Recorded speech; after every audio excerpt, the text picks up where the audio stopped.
eu contar uma história para vocês. Quando Zé Pereira chegou ao Brasil numa caravela, embaixo de uma baita chuva, vestiu o índio. Se fosse num dia de sol, o índio teria despido o português. Olá pessoal, meu nome é Paula Karine Dantas e hoje nós iremos falar sobre o modernismo no Brasil. Eita menino babado essa galera da geração de 22, hein? Como que surgiu o modernismo no Brasil? Ele não surgiu, apareceu assim. Ele foi surgindo lá no início do século.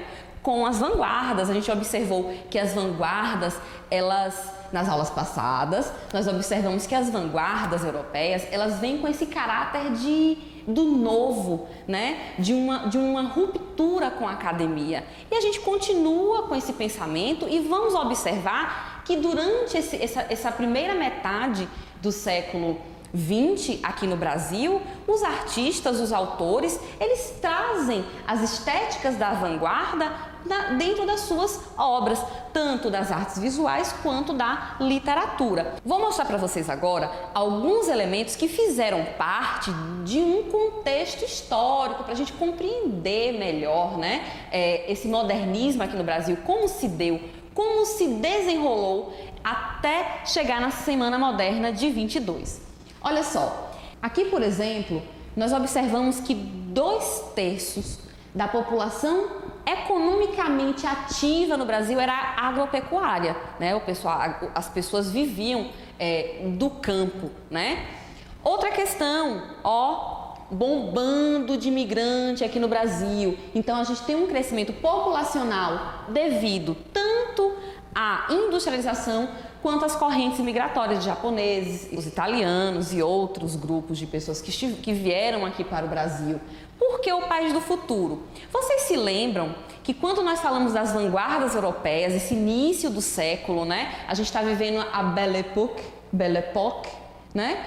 Então, a gente vem assim, de um crescimento, então tá todo mundo achando assim, o Brasil vai, o Brasil é massa, o Brasil é top, plantando tudo dá, vai dar certo, né? Então, o espírito de um país do futuro, esse é o pensamento, né, da época. Outra característica que a gente observa em relação ao contexto histórico é tanto uma reforma urbanística do Rio de Janeiro e São Paulo se tornando uma cidade multifacetada, né? Então a gente tem esses dois elementos também que constituem o contexto histórico.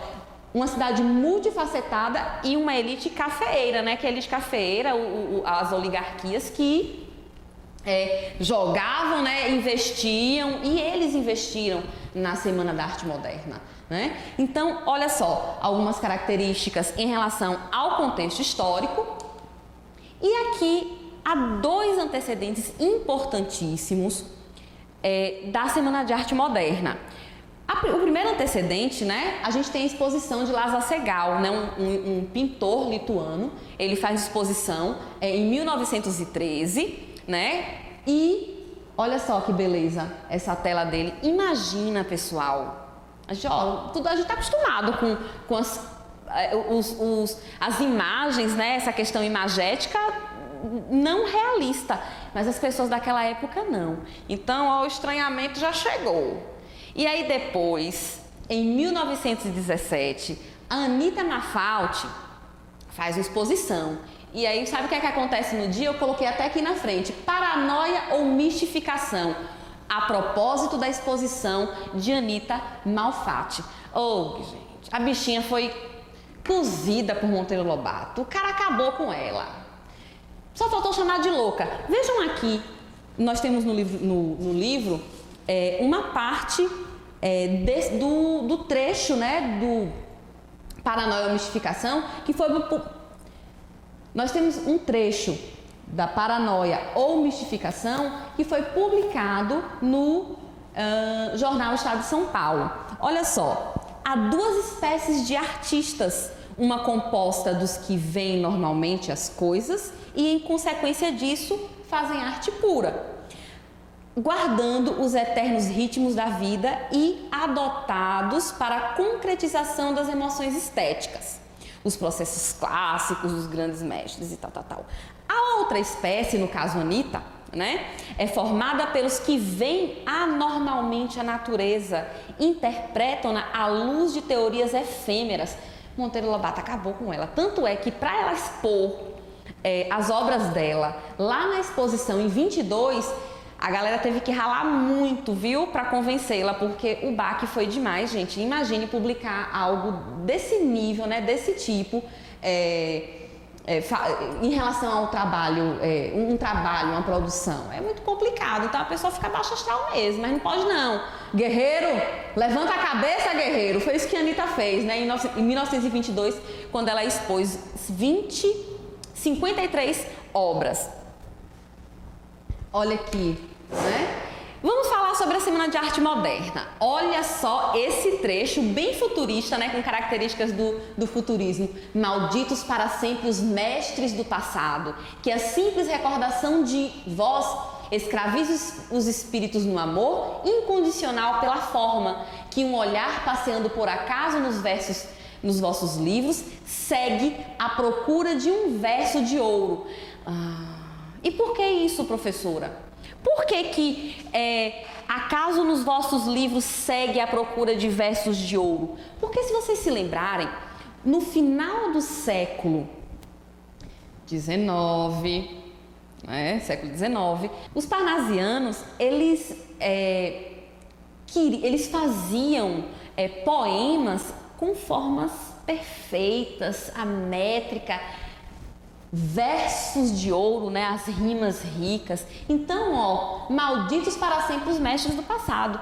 Então, o que a gente observa é que o movimento modernista aqui no Brasil, ele segue aqueles preceitos das vanguardas europeias, que o abandono, né, de coisas que não prestavam do passado, um rompimento com a academia e uma forma livre de escrever, uma forma livre de pintar, né? Então a gente observa essas características dentro de um período que inicia de fato em 1922, porque no início do século, né, entre 1900 até 22, é um período que não é de fato uma escola literária, que nós chamamos de pré-modernismo, ok? Lembrem-se disso, pré-modernismo não é escola literária, pré-modernismo é o pré-modernismo de uma escola literária chamada modernismo. Ok, vamos falar sobre o primeiro dia, fevereiro, 13, 15 e 16 de fevereiro de 1922.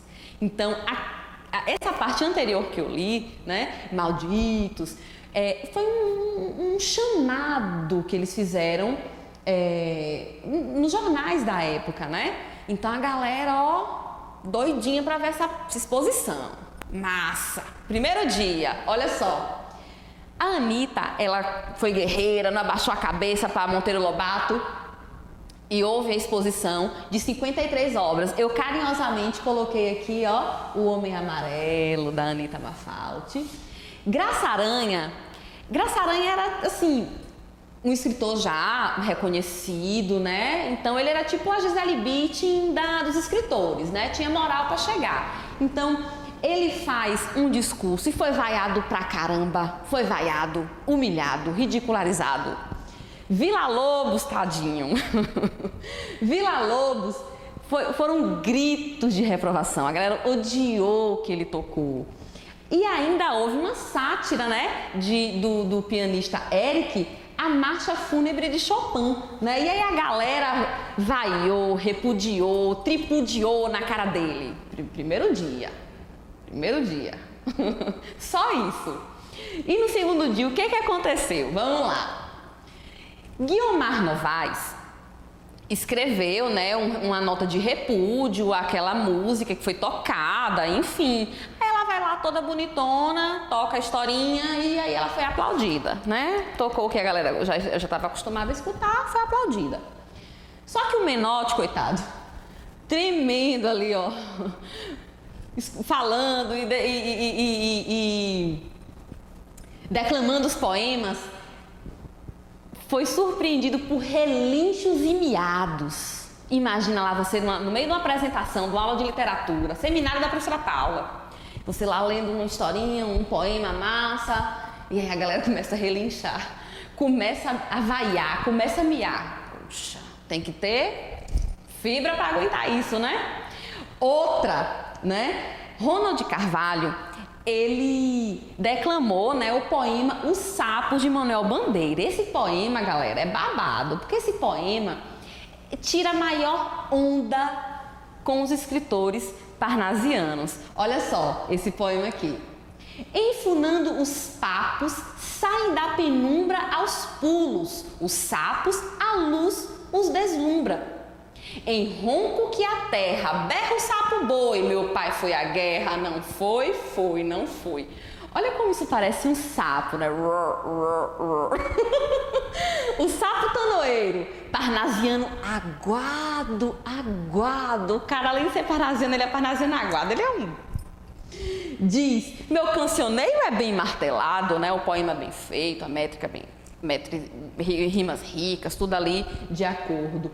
Vede como primo em comer os hiatos, que arte eu nunca rimo termos cognatos. Por que os termos cognatos? Lua, rua, rima pobre, para eles não tinha sentido, né? Eles queriam escrever arte pela arte, fazer uma arte, uma arte especial, a melhor. O meu verso é bom, frumento sem joio, faço rimas com consoantes de apoio, rimas ricas. Vai por 50 anos que lhes dei a norma, reduzir sem danos a formas a reduzir sem danos a formas a forma. Olha que sacada Manuel Bandeira teve ao escrever. Ele não foi nenhuma indireta, né? Foi uma direta parnasiano aguado, poxa. Maldade, né? O terceiro dia, olha como já foi bem reduzido. O público foi reduzido porque, assim, foi uma catástrofe, né, galera? Foi um pafão. O público foi reduzido, mas mesmo com esse público reduzido, o que acontece com o Vila Lobos? Vila Lobos chega lá, né? Eu vou enfeitar. Com um sapato todo rasgado, era o que ele tinha, o bichinho. E com outro pé, um chinelo. E aí a galera já achou, falou assim, agora ele apavorou. Ele está ridicularizando até a vestimenta. Aí o pessoal pensou que ele estava ridicularizando, né? Por isso que eu coloquei aqui, né? Vestimenta, vaias, guarda-chuva. Aí já inflamou o público. Ele tocando lá, o público vaia. E aí, por que eu coloquei aqui guarda-chuva? Porque um espectador, né, uma pessoa do público, abre um guarda-chuva em sinônimo de protesto, né? Tipo assim, para não chover aquela porcaria nela. Então, a Semana de Arte Moderna, quando a gente fala do glamour, na Semana de Arte Moderna, eu, quando era estudante, pensava que tinha sido um eventão, assim, top. Mas, na época, esse evento foi uma catástrofe, foi terrível. Então, pessoal, vocês viram o que aconteceu nesse marco do modernismo, né, que foi a Semana de Arte Moderna, e posteriormente, o que aconteceu? Olha só, nós temos algumas revistas e manifestos. Então, aqui nós temos a revista Claxon, eu não sei a pronúncia direitinho, foram 9 edições e essa revista já apresentava uma forma de diagramar, né, já tinha uma apresentação diferente, né? A questão estética da revista era diferente e as ideias, né? Quem estava ali por trás? O Oswald de Andrade, a Tarsila do Amaral, embora seja pintora, ela foi esposa do Oswald, estava ali dentro do ciclo, né? Dos artistas idealizadores do movimento. Oswald de Andrade, ele escreve o Manifesto para o Brasil em 1924. Eu coloquei aqui literatura de exportação porque é recolher, né, aquilo que o Brasil tem de bom e exportar. Aí vem a galera rude, a galera ali que fala, a galera do peraí que não é bem assim, e escreve o verde amarelismo, né, o Menotti del Pilcher, em 1926. Olha só, rejeição ao estrangeirismo. O que é estrangeiro? Não presta. Não. E aí Oswald chega e fala, pô, galera, pera aí, pessoal. Para de briga, né? A gente vai ficar fechado para o mundo o tempo inteiro? É só o Brasil que é bom? Não, peraí. E aí, em 1928, ele escreve o Manifesto Ele escreve o Manifesto Antropofágico em 1928, né? Falando o seguinte, lembra aquela tela do Homem do Pezão? É aquela tela, né? É a representação desse manifesto. Foi Tarsila do Amaral, esposa do Oswald, que o presenteou, né? Com aquela tela Abaporu, o homem que come o homem. E qual que é a ideia aqui? Eu vou, né, enquanto artista, eu vou saber o que vem de fora. Eu quero saber o que vem de fora. Eu vou comer, digerir e aproveitar apenas aquilo que serve a mim. Então o Oswald, ele fala o seguinte, ó, nós precisamos ser brasileiros, sim, mas nós precisamos também aproveitar os fatos, os elementos que outras culturas têm para nos oferecer, né? Então aqui eu termino essa introdução ao modernismo. Nos próximos capítulos a gente vai estudar o Oswald de Andrade, o Mário de Andrade, o Alcântara Machado e as outras gerações do modernismo. Pessoal, um forte abraço e a gente se vê na próxima aula. Até mais!